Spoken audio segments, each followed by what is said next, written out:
Good evening, all. Welcome. Welcome to tonight's meeting. And I really have to say, what a better way to kick off 2024. I won't steal Elsa's thunder regarding our speaker, but I will say this. Our path forward this year includes educating and increasing the public's knowledge and understanding of the value that an oversight board with an inspector general can bring to the county. And we all own that. We need to talk to our neighbors, talk to our friends, make sure they fully understand oversight. So I'm really excited that we have an expert with us tonight that really help us grow our own knowledge so we can pass it on. So thank you and welcome.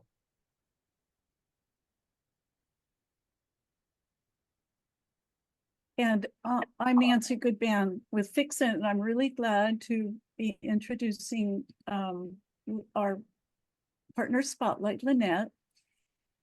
Every month that we have a FxSMC All Hands event, we lift up one of our supporting members of the Coalition for Safer San Mateo County. And tonight we're delighted that it's La Honda Indivisible. So Lynette's going to share with us about La Honda Indivisible for about 5 minutes, and then we'll go ahead with introducing Mike.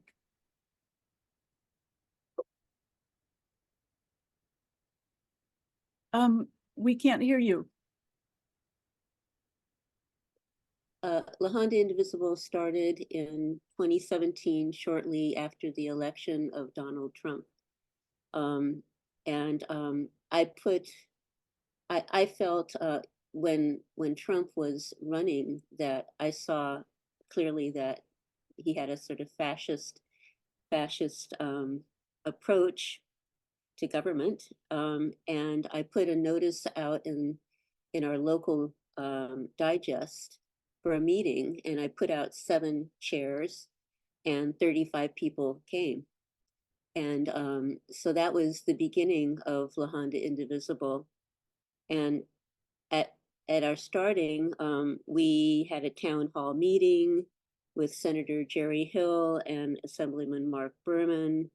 We helped support benefits for KPFA, and we raised more than $10,000. We had presentations by the League of Women Voters to increase voter awareness.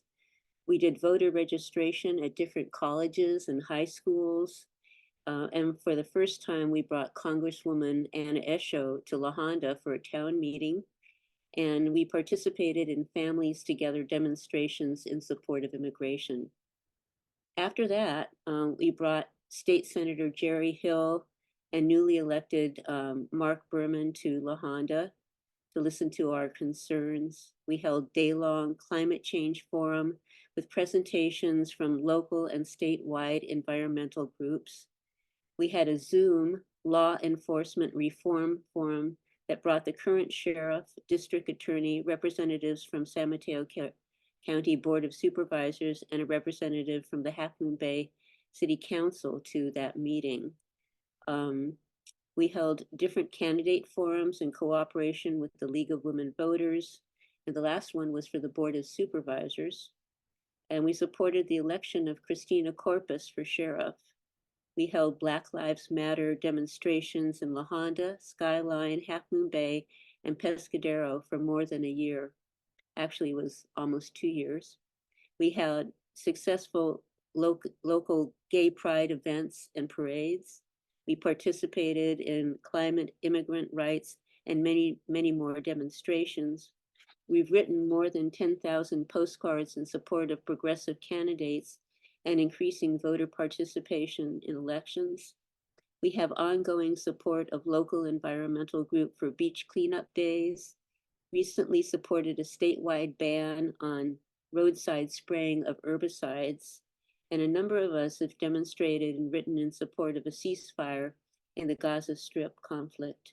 Several of our members are on the Sheriff's Care Committee, myself being one of them, and at least one member is considering putting their name in the ring for the Independent Oversight Board. We've created links with Coastside Families Take Action in Half Moon Bay, Coastside United for Action in Pacifica, and the Mountain View Voices for Peace and Justice. Many times the meetings and organizing came down to just 3 people who encouraged each other. Currently, with 64 members, we have persevered and grown. We've been delighted to join forces with Fix and San Mateo County because we feel that our missions are very aligned. Thank you. Thank you so much. And we are now going to have Elsa introduce Mike. Hi, good evening. Thank you so much. Mike Gennaco is one of the most eloquent and experienced people I've met in an awfully long time. And we are honored tonight to have him. Not only does he live locally, which is of course terrific, but he's been able to do so much in our area.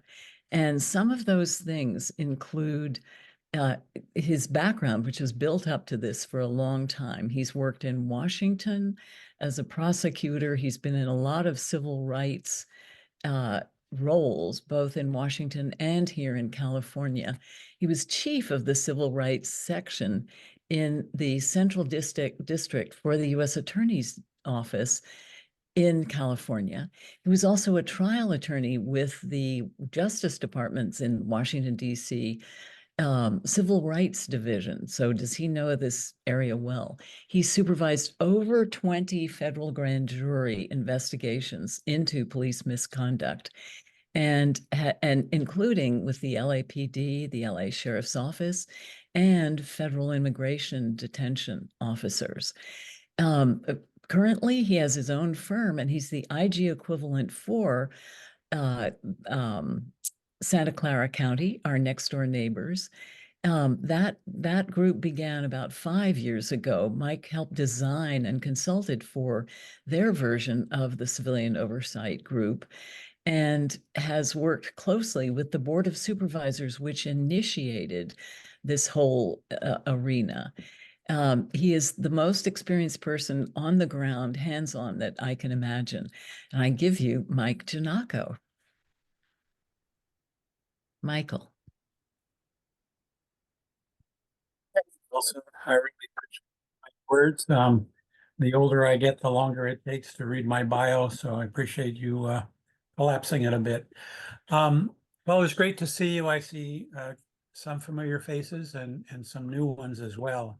And what better on a rainy Tuesday evening to spend inside talking through issues of common interest, particularly police oversight. I thought I would take the time that I have to just walk us through a little bit about how we ended up where we are.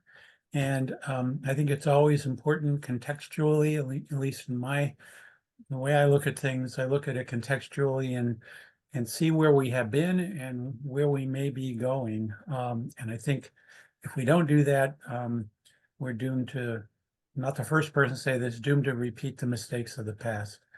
Let me start in the decade in which I was born, which was in the 50s, and talk about what policing was like then. I was just a youngster, but I've looked back on it and I've talked to folks from that generation who were adults at the time. And at the time, police, there were a lot of police, and there were a lot of police performing public safety functions throughout the country, throughout the state of California. And at that time, policing in the United States was pretty much left up to the police, the sheriffs, on how best to perform their public safety function. There was virtually no oversight of policing at the time. There was a lot of deference to leadership of both police departments and sheriff's departments. And that deference resulted in essentially turning over the responsibility of how the police were going to perform their public safety function, how they were going to operate, what their own policies and rules were going to be, left entirely to the leadership of the police department. And without any kind of involvement, contribution by the community for which they were providing the public safety services. As a result of that deference, the police, the sheriffs were allowed to essentially develop their own policies, make up their own rules of engagement, manage their own people, buy their own equipment, decide what kind of weapons sheriff's deputies and police officers would have, hire their own people, recruit their own people, promote their own people, and figure out if and how to hold their officers accountable when they strayed. That was how it was, and that's how it still is, quite frankly, in many, many, many jurisdictions throughout this country.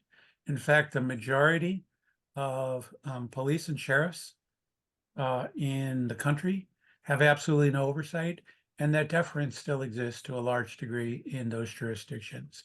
That being said, there has been some changes, and that is more and more agencies, particularly those in urban areas, particularly the larger jurisdictions, and particularly police departments as opposed to sheriff's departments, have started to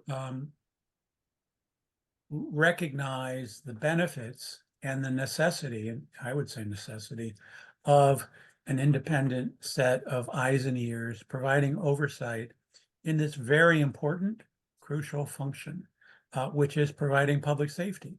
It's an expensive function. It's an important function. It's a necessary function.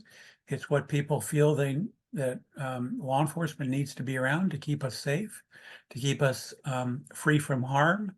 In these past 3 days, I've been seeing how busy police are being and trying to keep us safe, along with fire, along with other government entities that are designed to help. But this interplay hasn't happened overnight. It has been a transition whereby there's been sort of a paradigm shift, and this idea that the police can or should do make all of these decisions on their own internally in an insular way is starting to be second guessed. They're starting to be thought about in different ways. That happened initially probably in the 60s, which is the next decade, a turbulent decade. And certainly police interactions with the public certainly came under a different microscope, or a more significant magnifying glass, if you will. Best, maybe a good example from the 60s was the turmoil in Chicago during the Democratic National Convention, since we're in an election year. I'm reminded of that. And again, that was a case in which the Chicago Police Department was held to task for their violence and brutality in the way in which they put down the demonstrations during that convention. But while that still is a turbulent time and people are still remember those days, it didn't really spur a nationwide movement toward oversight.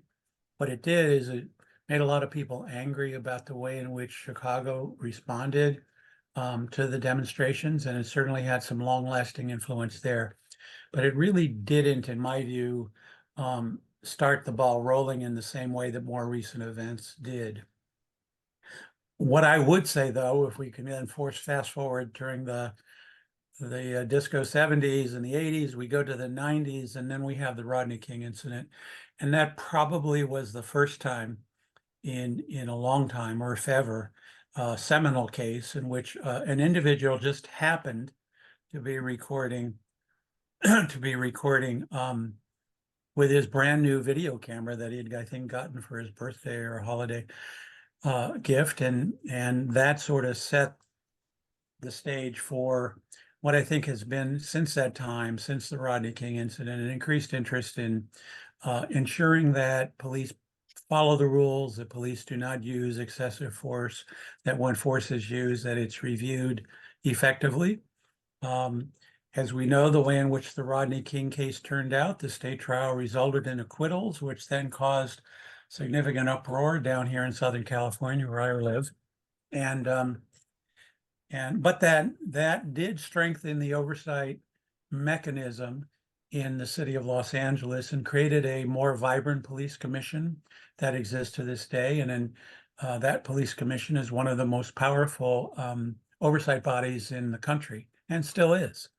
So that event did result in some systemic change and some significant oversight for the city of Los Angeles. That being said, it didn't solve the problem. 20 years later, I'm sorry, not 20 years later, but about a decade later, they had the Rampart scandal, and then they had a whole federal monitor as a result of reforms that just weren't made. So even with a powerful commission, there were still things that needed to be done and resulted in federal oversight. We have had episodes since Rodney King that again have shown the spotlight, if you will, on police misconduct and police brutality and police excessive force. But again, since King, I would say the only other event that even matches that is in far as importance, and I think in reconsidering the narrative of policing versus community, was the George Floyd murder, which happened very recently, less than 4 years ago, closer to 3. And that really did sort of set the stage with regard to a burgeoning interest in the way in which public safety is performed in this country. Everything from trying to reimagine, defund. Some folks were wanting to get rid of police altogether. But certainly during those discussions, the concept of oversight has come up over and over again. And jurisdictions that have never had any kind of oversight at all have suddenly started to think about, and some have actually gone so far as to create and embrace oversight. Coming out of that event was the questioning, just really a questioning of the fundamental premise of police performing public safety. Certainly there was an interest in getting more community voices involved in helping to at least define how public safety should be performed in any particular jurisdiction. And that deference to leaving it to the chief of police or the sheriff of the county to decide on her or his own how that's going to be done is not necessarily the case in many, many increasing jurisdictions. So how can police oversight help? What are the advantages of having police oversight? I think that there are a number. One is just with oversight and the idea of having community voices involved in helping to define and reshape the way in which police respond to their responsibilities, I think in and of itself is important to have that engagement. I do think that oversight entities that have the ability to report publicly what they're asking, what they're seeing, what they're finding, what they're learning is also critical. It's fair to say that many law enforcement agencies have started to get the message a little bit about the need to be more transparent in the work they do. And we have seen increased information being provided to the public. But to have an independent body of individuals that are not connected to the police have the authority or the ability to report out, at least on what they're asking and what they're finding, I think goes a long way towards providing assurances, particularly by the marginalized communities in particular jurisdictions, that there is at least an oversight body that's involved in helping to shape the police response in some way. Every oversight agency is different. They're like snowflakes. No two are alike. They have different degrees of authority, different degrees of ability, and different degrees of what I would say is probably the most important piece to any effective oversight, and that's the different degrees of access. There are traditional civilian review boards or advisory groups that have almost no access, or their access equates with the access that a member of the general public would have. And I'm not discounting the value of having that kind of body, because I do think that having a community body of that type does provide some value. But without any kind of access, or without a individual that's assisting that community board or commission that does have the access that's necessary to look under the hood of the organization, I think that the value of oversight is then going to be truncated and somewhat limited. So I think access is key. The success that I have seen with regard to oversight changing an institution comes from first having that access. That being so, with regard to the final thing that I will say, and certainly available for any questions, but I did want to reserve time for any questions or comments or discussion. I don't want to be the only one person talking. I'm a trained attorney, so I could go all night, but I promise I won't. Are just maybe three examples of success stories that have occurred, I think that would not have occurred, but for the presence of oversight in the jurisdictions that we have worked. And these come from personal experience. So I'll start with some work that we've been doing, work for about a decade actually in the city of Anaheim. And they have a police review board that we work with. We are the independent police auditor for the city of Anaheim, but there is a review board. The review board uses us frequently to help them evaluate certain processes of the Anaheim Police Department. And one of the homework assignments we were given by that police review board was to take a look at the promotion process of the organization. What officers are selected for consideration to be promoted to sergeant, which is the first level supervisor? What sergeants and what qualities were being looked at by the chief of police in evaluating sergeants to see who would make a good lieutenant? And on up the chain, and we ended up writing a public report on that process, and which I think was insightful. But two of our recommendations were actually recommendations that we fed back to the review board. And one of them was for the review board to come up with qualities they thought would be important if they were making the decision on who should become the next lieutenant, who should become the next captain. What qualities would they be looking at with regard to consideration of applicants? The same would be true with regard to recruiting. We did a little piece on the recruiting part too, and where we asked the review board to come up with a list of where to go with regard to where should the department be looking for potential applicants. But the thing that I think was most impactful, and the review board is still doing this, is at the time there was no community involvement in these promotion decisions, absolutely none.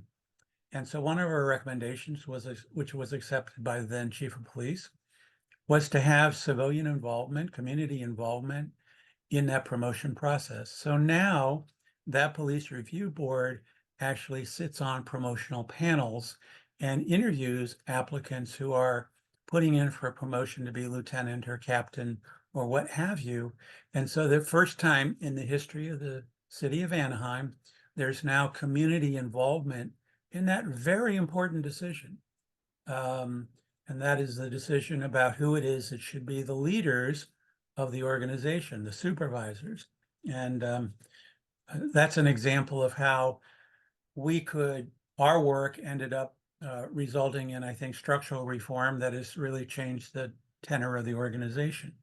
I think what it also does is for those applicants, it recognizes that the community is important and will be important in deciding whether or not I will go to the next step forward. In the city of Santa Cruz, we have been on we have been the independent police auditor for the city of Santa Cruz for about 3 years now. And we have been working very hard with the chief of police in developing new policies. One of the things that we're working on currently is that there isn't a lot of guidance provided by pretty much any organization on what to do in a situation where an individual is arrested and they happen to have minor children with them when they're arrested. And what we have learned through the hard way, through some looking at some cases, is things didn't go so well for those children. There wasn't a lot of guidance there on what to do with those children once their mom or dad are going to jail. And so we're working currently with Santa Cruz on developing a policy to provide more guidance to officers who up to now didn't have that guidance on how to handle that kind of situation. The final example that I'll give, and then I'll leave it. I'll leave my opening remarks at that point, is a situation that just happened in Santa Clara County. In Santa Clara County, we have been looking at, and there is a community component, our counter community component called CCLAM, which is a community component of appointees appointed by the Board of Supervisors to be the community aspect of the oversight system there. And they asked us to look, and the board as well, the Board of Supervisors asked us to look at certain ways in which jail authorities were removing individuals from cells who did not want to go. They needed to go. Usually it was a mental health component, and they needed to get to more intensive mental health supervision and care, but they weren't going. And so chemical agents were being used to, in some extreme circumstances, to move them along. We heard, and the community component at a public meeting that they chaired heard from a former incarcerated person who talked about how when that was done, there was cross-contamination and the whole floor would be contaminated by this chemical agent. That is, so individuals who were not at all involved in the issue ended up being victimized by the application and introduction of chemical agents, pepper spray, into the cell. And so based on that testimony from the former incarcerated person, we talked to that person, we interviewed that person, and we came up with protocols that the sheriff's office eventually agreed to, which is to create a whole new protocol that requires, before there's introduction of chemical agents into the cells, that there be evacuation from individuals who are adjacent or who could be subject to cross-contamination. And as a result of that person speaking, as a result of the community group, our community counterparts holding that meeting, as a result of our ability to talk with that individual, and as a result of our engagement with the sheriff himself and his undersheriff and people in his chain, the assistant sheriff in charge of the jails, we were able to get them to agree to create a whole new protocol. So this will never happen again in Santa Clara jails. That is, somebody will no longer be subject to cross-contamination as a result of an effort to remove his or her cellmate. So again, that is another example where oversight played a role. And I don't think this cross-contamination process would ever have occurred had it been not for the involvement of my team and the team of community representatives that have been working hard for about 3 or 4 years now as the community component of the oversight in your neighboring county. So I'm going to leave it at that. I have many other success stories, but I'm going to leave it at that so that we can then open it up to discussion and a larger conversation. But again, I really appreciate the opportunity to address you all, and look forward to any further discussion or questions. Absolutely. We have some great questions here in the chat. I'll start with a couple local ones. As you know, our San Mateo County is starting a new civilian commission, but it has very little power. There are concerns that the board, by passing this weak type of oversight, might be setting them up to fail. What do you think community groups can do to help a new oversight body become stronger rather than being an excuse to scrap the whole project? It's a great question. And, you know, I've had long discussions about whether an entree into the world of oversight is better than nothing at all. And I end up going back and forth, but I am in favor of something being better than nothing. Because nothing is absolutely nothing. And so nothing puts you exactly where you were in 1950. So that being said, I understand that there are review boards that have no authority, sometimes being frustrated in that. And we've worked with boards that don't have the authority that they might want to have. But there are still things, even without authority, that community-based organizations or boards can do. It may not mean that they'll have access to internal affairs investigations and being able to mete out discipline for deputies, but that doesn't mean they can't get involved in more structural issues that don't require the confidential access that it would require in order to get involved in the accountability process or use of force.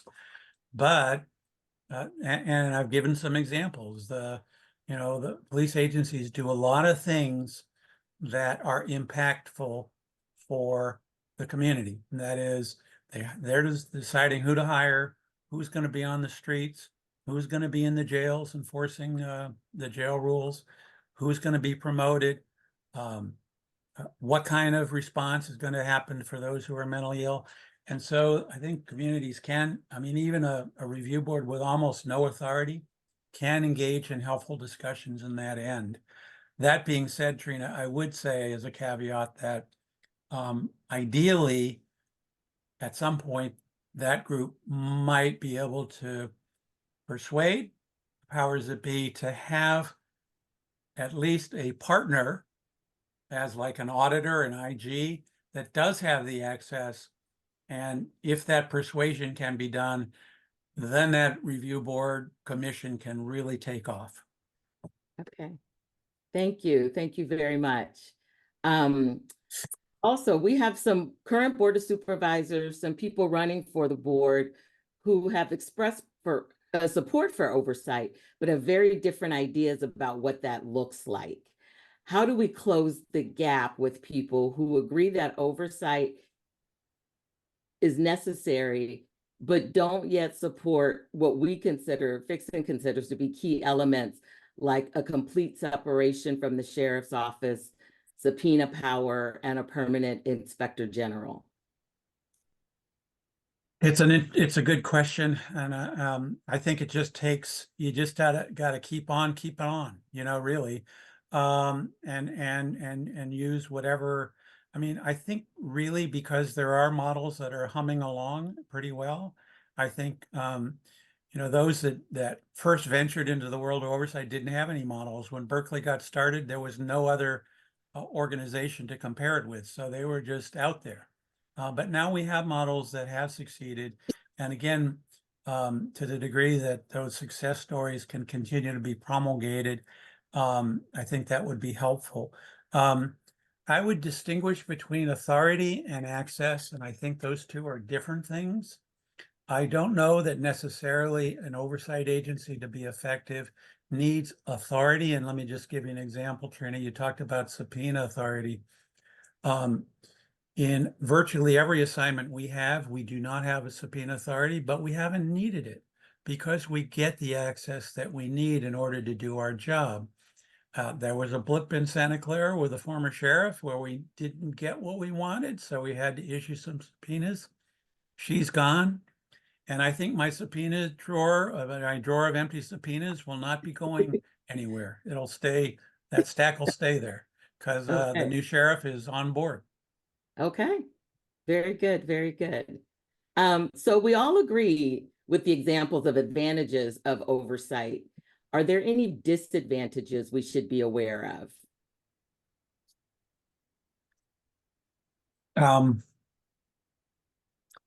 I think that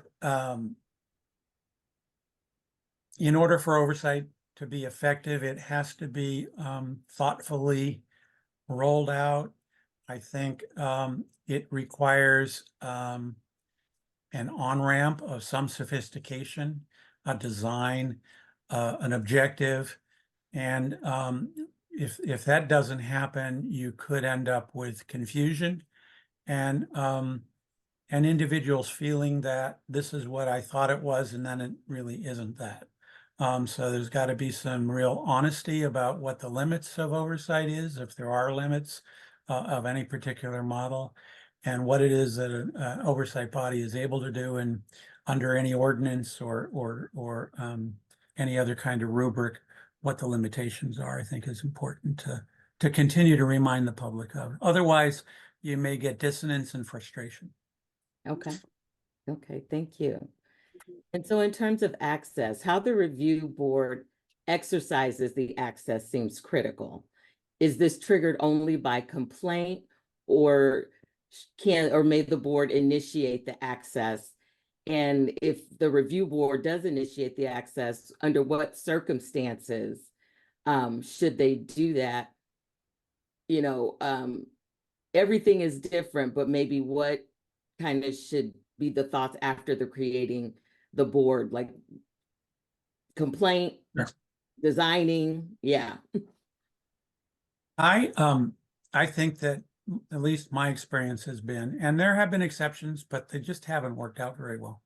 But my experience has been that boards, particularly volunteer boards or boards that have part-time community members, are critical to having that community voice component. I think it's important to have a community voice component rather than just an auditor or an IG. I think that community component is important. But then the question is, do you need to give those community folks who are busy people the access in order to do their work? And I would say if they have an IG, if they have an IPA, they don't need necessarily any additional access, so long as their partner has it. So in Santa Clara County, for example, they don't have any more access than the general public does, but they have a lot of influence because they have us to go out and do the homework and provide it back to them, and then they can put the community voice spin on things. And I mean that in a very positive way. I don't live in the county, so I need them to see whether this resonates with them. And they also can come up with ideas that make us better in doing the work that we do. Right. And so how do we get buy-in from elected officials who feel that oversight might harm the sheriff's office morale or trying to recruit officers? One suggestion that I would make is, to the degree you can engage with these folks, is to have them talk with their counterparts in other jurisdictions that do have oversight. So a board member from San Mateo County might want to talk to a board member from Santa Clara County and see how that's going, see how that oversight's going.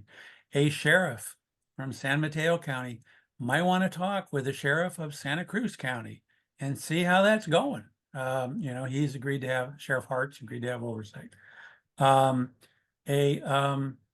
New board member, on this new commission that the board has agreed to create, may want to, I would recommend one of the first things they do is, once they're on board, is talk to counterparts throughout the state and see what's going on.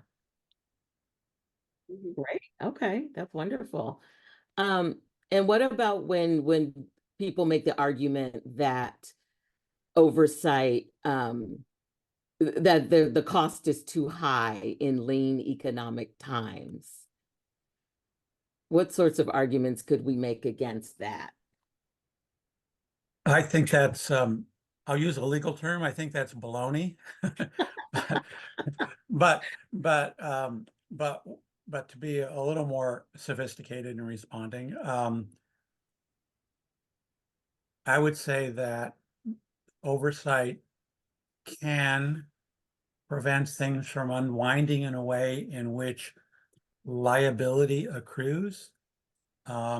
If in fact oversight can provide better guidance to deputies on what the rules are, can create a better force review system, can create a system in which better people are being promoted within the organization, then that's going to reduce the likelihood that a rogue deputy out there will get in a situation that's going to cost thousands, if not millions of dollars for the county as a result of poorly trained, poorly guided or misguided deputies, either in the enforcement side out in the patrol situation or in the jails.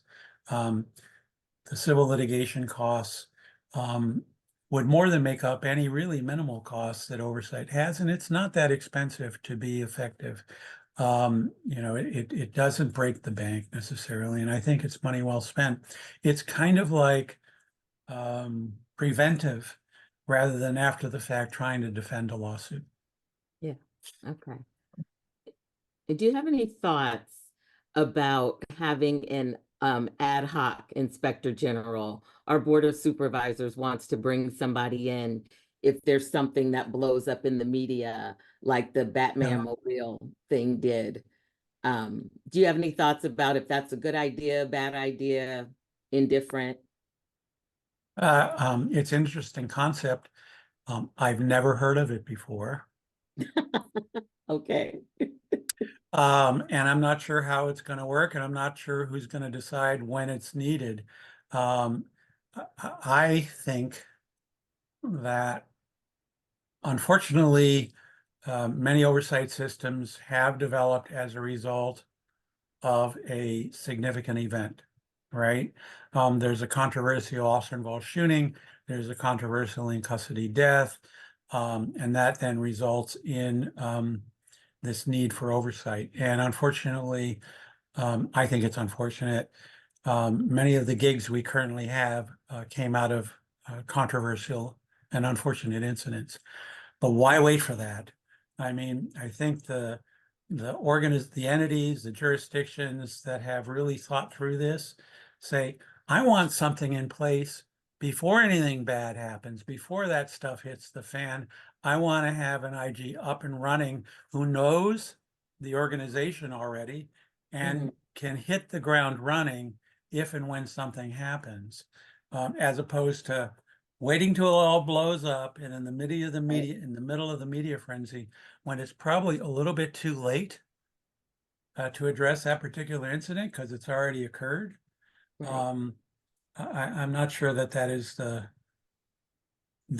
most effective way to develop an IG on a ad hoc basis. Yes, yes. That Okay. being said, at least there's thinking about doing it in some situations. So Okay, okay, great. And the group in Marin who's working on oversight is particularly concerned with their entrenched police culture. Do you have any example of oversight boards that positively impact the police culture? absolutely, I think that the mere fact that there is an oversight entity or an IG or an IPA or both has a direct impact on it. And I'll tell you, police culture being what it is, I'm making a little bit of a generalization here.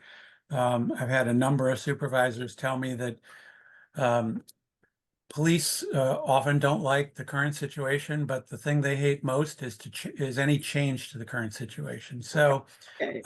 police are shy and reticent about any kind of change that might affect their jobs, and I understand that. But if you do it, I think in the right way, you can. And if it's all understood that this is about getting better as opposed to playing gotcha or trying to impose your own views on police, I think you can have an impact on policing. And I do think that sergeants and lieutenants and captains that I've worked with for a long time, they have told me, and I don't know if they're shining me on, but they've told me that the relationship they have with us as a result of having to work with us and collaborate with us, in their estimation, makes them better at their job. Mm. Because they have a fresh set of eyes that they can Yeah. bounce things off of. Yeah. Internal affairs investigations, captains that are involved in those kinds of cases, deputy chiefs, they don't have anyone to talk to about that stuff because it's so confidential, right? Right, right. That's great. That's great. And so what would you say is the best response to a sheriff whose position is that, in terms of oversight, that the federal, the state, and local oversight rules are sufficient and nothing else is needed? What's the best response to that type of attitude? I would go to the federal and state oversight folks and ask them if they think it's sufficient, because they will say no. So if they're the ones that are, being held as the ones that are going to provide that oversight, and they don't think they have enough resources or ability or tools to do it, which is what they say if you talk to them candidly, then that's not enough. Okay, okay. Good to know. Good to know. We have a couple more, really lots of great questions here in the chat. But one is, what about working with police unions? What's your experience with them? Is there a struggle? Is there pressure? Is there pushback? What's been your experience with oversight and police unions? It can be all of that. I think the unions play an important role. I think sometimes it's an outsized role with regard to the role that they play. And I think that some agencies have allowed the association to sort of get involved in what I think should be managerial prerogatives. But I do think that, particularly in California, they are an entity that needs to be reckoned with. And I think the best way to reckon with them is to try and work with them. And to get them to realize that there is some value in having oversight, or at least it's not as much of a nuisance as they might like. And there are ways and strategies to do that. So, for example, in Palo Alto, we've been the IPA there for about 20 years now. And when we write a report, before we distribute that report, even before it goes to council, we share it with the union leadership to see, to get their response, to get their reaction, and to get them to recognize that we care what they think. That doesn't mean they have veto authority about what the report's going to look like. But Right. there are some good ideas that ended up having us revise our thoughts. And I think it's a helpful exercise. So I think engagement is the way to go. Engagement. Very good. Very good. And this one might be a little tricky, but you might have some great ideas. Are there any metrics to evaluate how effective an oversight board is? Yeah, The range of yeah. things that come with oversight. Yeah, that's a hard one because it is hard to measure how many officer-involved shootings have been avoided as a result of having oversight involved in the jurisdiction, right? Because you can't count something that didn't happen. So I think there are other metrics that can be brought into play, but the mere fact that reports are coming out about things that the general public would never otherwise know about, in and of itself presents some value. And that provides a level of confidence that there is somebody watching over this, and that that a jurisdiction has enough confidence in its public safety performance that they're not afraid to open the vault, if you will, and allow an oversight entity to look under the hood, kick the tires, check in the trunk, and for good or for ill, tell the truth about what's going on. I understand there's nervousness there, but for those who are confident in their ability that they're doing a good job, I think those that are not hesitant about being accepting of oversight are in better position. Okay. And with that, this is going to be the last question. Given your long experience, what do you think are the real reasons, other than the ones that are often given by city council members or county boards of supervisors, for opposing independent oversight? I think one is that elected officials particularly those that have been in positions for quite a while, are like police in that they don't like really change. And they're reticent about change. They're reticent about change. And quite frankly, in many jurisdictions, there really is a division. There are, in any community, there are a number of individuals that, good, bad, or indifferent, are going to be supporting public safety no matter what. And so they have to balance, those voters versus those that are interested in more progressive policing. Thank you. Thank you so much. Fantastic information. And thank you, everybody, for the great questions in the chat. This has No, been I appreciate it, Trina, and thank you for facilitating those questions. I could not have done that without your assistance, and you did a great job in framing those issues for me. Thank you so much. Happy to do it. Thank you so much, Trina, for doing that. And Mike, this has been so valuable. We will send out a link to the recording and save the chat and the transcript, so people will get all that while everybody signed up. But just a couple of things before we close. Number one, the most important thing is sign up for the Civilian Advisory Commission here in San Mateo County. If you live here, we're going to put a link in the chat to the sign up link. And also we have a bilingual handout you can put out in libraries and laundromats and stores and stuff like that to let people know they can sign up. They have to sign up by February 23rd. The commission will have 7 members nominated by the Board of Supervisors, then voted on by the Board of Supervisors. Each supervisor gets a nomination. So if you do apply to be on the commission, it would be in the district where you live. That's for 5 of the 7 members.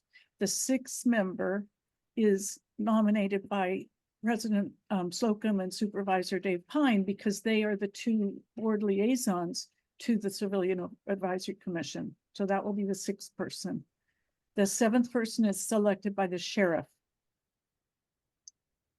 So that is the 7 members. And then there will also be a non-voting liaison from the Youth Commission and 1 or more non-voting liaisons from the Sheriff Cares Committee. I know some of the people here are on the Sheriff Cares Committee, and I hope they will consider signing up to be a non-voting liaison in the group as well. But then we do have 3 announcements. So number 1, we usually meet the first Tuesday. First Tuesday in March is election day, and you should be voting, or you should be counting ballots, or you should be phoning voters in some other random community or state. So we will not be meeting, but instead, even better, thanks to Mayor James Coleman and Elsa, who set up, organized this in South San Francisco at their new Parks and Rec building. On March 25th, which is Sunday afternoon at 4, we're going to have our springtime party. So we always have 3 or 4 in-person events each year, and this is the first in-person event that we're having this year, and it's the first one in North County, really. So we'll put a link to the RSVP and send it in the follow-up email. And secondly, and kind of the last, is April 2nd for our all hands event, which is the first Tuesday. We're really lucky to have Eric Umansky speaking. He's the editor at ProPublica, who just recently did a comprehensive report on the use of body cam footage by police and why it hasn't worked as oversight. And he did that. It was published in the New York Times, and there's a really good podcast, and we'll put links to both. But he's going to come and talk to us about his work and what he did all over the country. Bottom line is, every single place in the country that he talked to that has body cameras, the police control the footage. They control who sees it. They control what's released, or is it compiled.